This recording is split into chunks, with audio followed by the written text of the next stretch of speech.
Salam sejahtera, terima kasih karena bersama dengan saya di Nazlin Unity Channel. Sekali lagi, Rafizi buat serangan kepada Anwar Ibrahim. Kali ini, dia pula bercakap dengan tentang 1MDB. Kata Rafizi Ramli, Anwar tak hadapi trauma berkait 1MDB. Tuan-tuan dan puan-puan sekalian, ada orang kata spin sampai hanyut. Dia mau, ada juga netizen kata spin lah sampai terbakar, gorenglah sampai terbakar, kata mereka. Adakah Rafizi sedang mencari alasan atau mencari isu untuk menyerang Anwar Ibrahim? Entahlah. Tuan-tuan dan puan-puan, ahli Parlimen Pandan Rafizi Ramli mendakwa keputusan kerajaan menangguhkan penubuhan Suruhan Siasatan Diraja RCI berhubung dakwaan kewujudan mafia korporat melibatkan SPRM adalah satu taktik jelas untuk melengah-lengahkan massa. Dia berkata tiada sebab mengapa RCI tidak boleh dijalankan serentak dengan siasatan yang diketuai Peguam Negara berhubung pemilikan saham Ketua Pesuruhjaya SPRM Azam Baki. Kerana kedua-dua isu itu adalah berbeza, kata Rafizi. Jadi, untuk mengatakan bahawa RCI perlu tunggu siasatan pegangan saham sebelum RCI boleh dipertimbangkan jelas sekali, ini adalah taktik untuk melengahkan, kata Rafizi. Mereka mahu membeli lebih banyak massa dan meredakan tekanan daripada DAP untuk menubuhkan RCI ini, katanya kepada Malaysia Kini. Tuntutan DAP supaya sebuah RCI ditubuhkan telah dibincangkan dalam mesyuarat kabinet pada Jumaat lalu. Menteri Komunikasi Fahmi Fadzil kemudian memberitahu media bahawa keputusan untuk menubuhkan RCI itu hanya akan dipertimbangkan selepas siasatan pemilikan saham itu selesai. Fahmi berkata hasil siasatan mengenai perkara itu dijangka diumumkan minggu hadapan. Istilah mafia korporat merujuk kepada dakwaan bahawa SPRM bersekongkol dengan individu untuk menekan pesaing perniagaan. Sementara itu, Azam Baki menjadi tumpuan apabila pemilikan sahamnya dipercayai melebihi had yang ditetapkan untuk penjawat awam. SPRM dan Azam menafikan melakukan sebarang kesalahan yang melanggar undang-undang.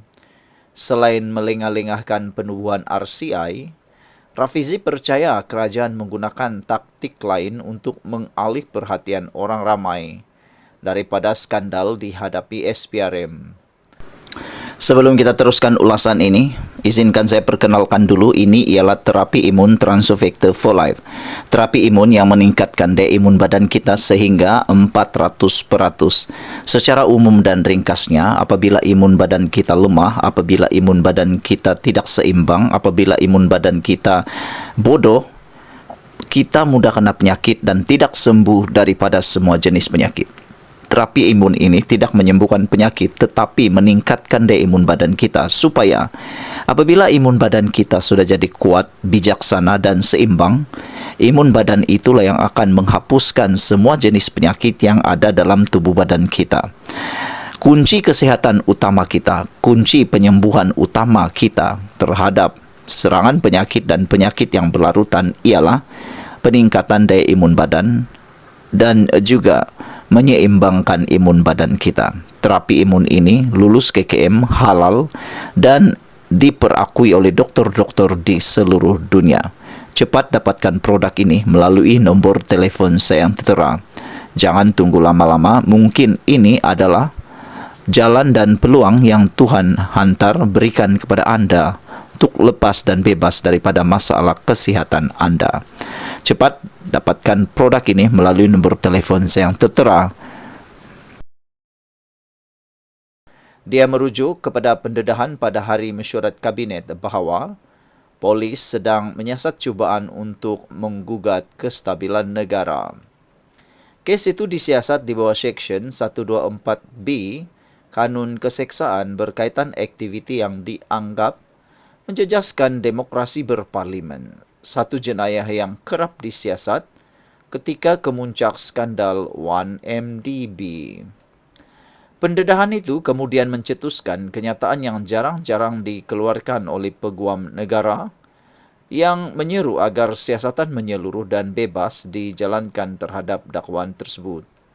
Isteri bekas Menteri Kewangan Allahyarham Daim Zainuddin, iaitu Naimah Abdul Khalid, didakwa sebagai dalang di sebalik usaha itu.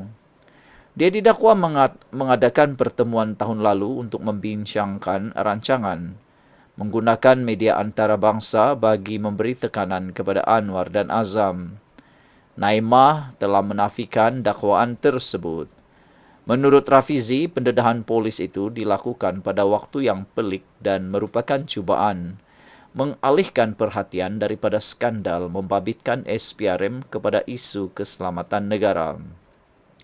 Dia berkata ini adalah taktik yang sama digunakan kerajaan Najib Razak semasa skandal 1MDB. Rafizi berkata dia pada mulanya hairan mengapa Anwar percaya taktik sedemikian boleh mempengaruhi sentimen orang ramai. Namun ahli Parlimen Pandan itu kemudian menyedari pengalaman Anwar berkaitan skandal 1MDB berbeza dengan orang lain.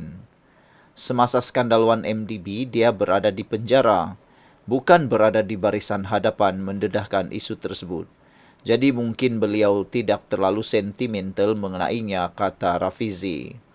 Beliau tidak mengalami trauma 1MDB seperti orang media Malaysia kini, Tony Puad, saya, Rak sendiri dan rakyat, yang amat terkesan olehnya, kata Rafizi. Oleh kerana beliau tidak mempunyai memori kolektif itu, mungkin beliau fikir perkara itu tuduhan menggugat kerajaan, mampu mempengaruhi orang ramai, kata Rafizi lagi. Anwar dipenjarakan pada April 2014. Tuan-tuan dan puan-puan, walau bagaimanapun Anwar telah dibebaskan pada Mei 2018 apabila mendapat pengampunan penuh daripada yang di-Pertuan Agong dan setelah Najib disingkirkan daripada jawatan Perdana Menteri. Skandal 1MDB berkisar pada dakwaan berbilion ringgit disalurkan keluar daripada dana itu yang sebahagiannya dimasukkan ke akaun Najib sendiri.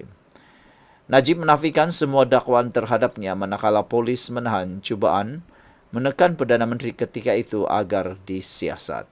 Sekian dulu untuk kali ini. Jangan lupa tinggalkan komen anda untuk isu ini. Beberapa orang memberikan komen. Purple Mouse kata, "Kau ingat Rafizi Datuk Seri Anwar itu budak-budak nak dengar cakap kau kah?" kata Purple Mouse. RCI akan dibuat bukan tergesa-gesa sebab ada siasatan daripada jawatan kuasa yang dibentuk oleh kerajaan. Tunggulah apa keputusannya. RCI dah banyak dibuat untuk isu-isu lain tapi hasilnya tetap serupa, hanya akademik. Pokok pangkal inisiatif kerajaan juga akhirnya, kata Purple Mouse. Seorang lagi memberikan komen yang amat luar biasa. Kata beliau, yes, fully agree with Rafizi. Suggestion for RCI. Corporate mafia is an issue of important or urgent. It must be addressed, kata beliau. Tuan-tuan dan puan-puan sekalian, apa pula pendapat anda untuk isu kali ini? Sekian dulu, kita jumpa lagi. Bye-bye. Salam sejahtera, terima kasih karena bersama dengan saya di Nazlin Unity Channel. Ini keputusan terkini berkait dengan kedudukan Rafizi dalam PKR. Akhirnya diumumkan selepas dimesyuaratkan, ini keputusan terhadap Rafizi. Adakah Rafizi dipecat atau digantung daripada keahlian PKR? Selepas Rafizi menghantar surat jawapan tunjuk sebab beliau. Tuan-tuan dan puan-puan sekalian, disahkan bahawa Rafizi kekal ahli PKR. Fahmi digantung jawatan dalam parti, kata Fuzia. Majlis Pimpinan Pusat MPP Keadilan memutuskan Datuk Rafizi Ramli kekal sebagai anggota parti. Setiausaha Agung Keadilan Datuk Dr. Fuzia Saleh berkata, MPP mengambil keputusan selepas jawapan surat tunjuk sebab dibalas Rafizi yang juga bekas timbalan Presiden PKR itu.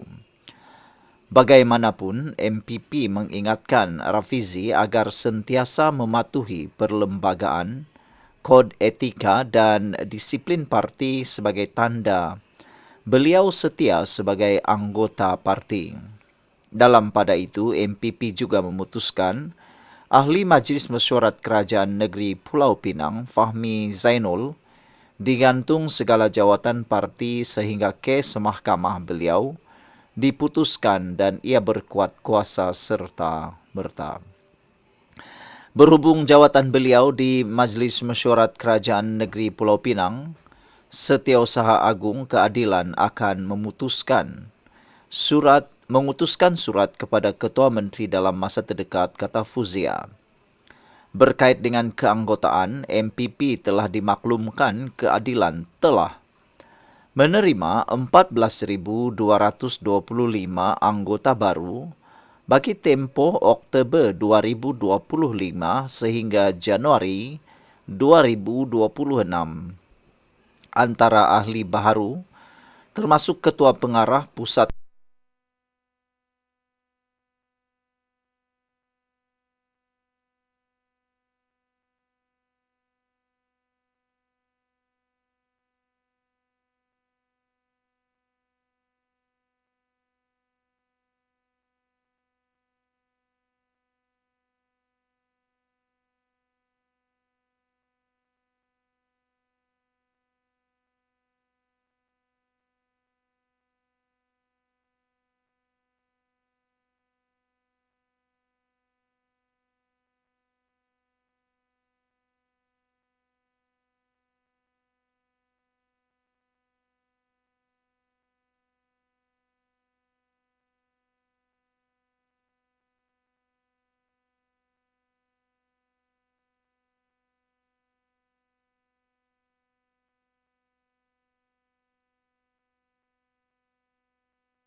Menurut beberapa penyokong Anwar Ibrahim, mereka kata sebenarnya Rafizi juga menerima tamparan ini.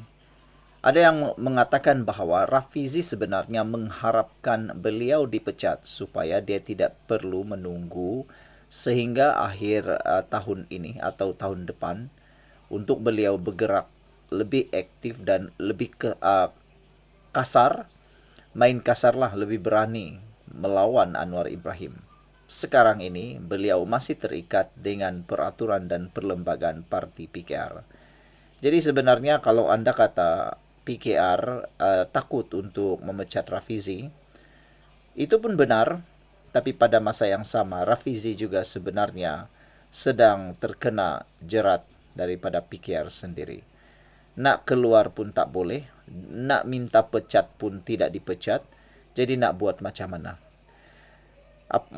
Ada mengatakan bahawa semakin Rafizi bercakap di dalam PKR, dengan kata lain memburuk-burukkan PKR, beliau sebenarnya sedang kehilangan sedikit demi sedikit penyokong-penyokong PKR kerana lama-kelamaan bukan saja seperti Rafizi kata Anwar Ibrahim overkill, tetapi Rafizi juga sedang overkill.